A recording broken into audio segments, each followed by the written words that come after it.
You have some favourite Aussie slang words? Yeah, I've got quite a few Australian colloquialisms that I use. I say really bad things though, like fair dinkum. I don't even realise I'm saying it till one of my mates goes, "What did you say? Fair dinkum." But I do. I mean, having Jack Thompson is such an influential sort of figure in my life. I think we speak a lot.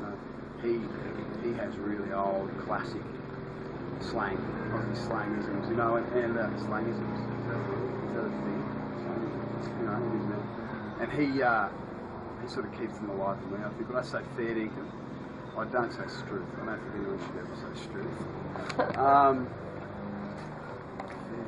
No, what else do I say? I say g'day. I mean, g'day is I've always said g'day, which is like I love hearing it too. When someone says g'day, mate, it's like, oh, hey, we understand each other. Has there ever been a problem, like when you've gone for an audition, the fact that you are Australian? Was anyone worried that you couldn't sustain the accent? Or No, never. Yeah. Accents are something. No, that's never been a problem. Accents for me are. I think because I use this term very loosely. I'm a musician. I'm not really a musician at all, but I love music and I play music and I write music, and it's just something that calms me and you know, it's something that I love.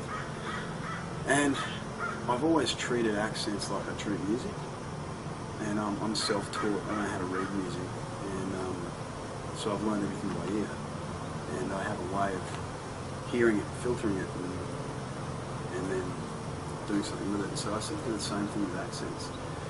And something it was a part of the curriculum at NIDA that I took very seriously. But I took accents very seriously, and Betty Williams, who's one of the best voice coaches in the world, as far as I'm concerned, she said something to me once, and she said, I can't remember what it was, but it made me realise that for me doing an accent isn't about the sound I'm making, it's about the thought process that happens before the sound.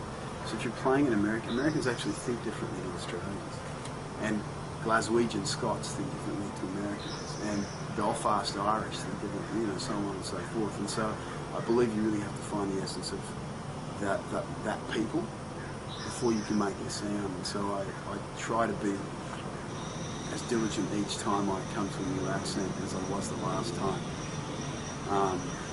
More than anything, I mean, you don't want to look like an idiot at the end of the day, but also because I feel that we have a duty to, well, I don't mean to sound sanctimonious, but I just feel that if you're playing another sort of people, you have a duty to them to understand where they've been and where the sound comes from, or you know, what it means to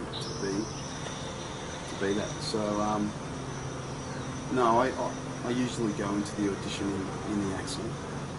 Oh, you played that American the whole time? Yeah, I don't, and it's not because I'm a fool anyone. It's just because it's the way I do it.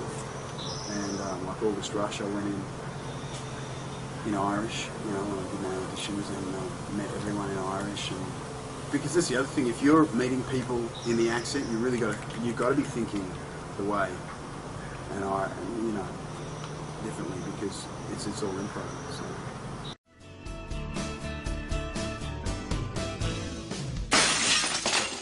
I think the other piece of advice I'd give to people coming to Hollywood or coming to Los Angeles to move on with their career is just believe, like the old thing, you know, believe half of what you see and none of what you hear, and be very careful who you trust.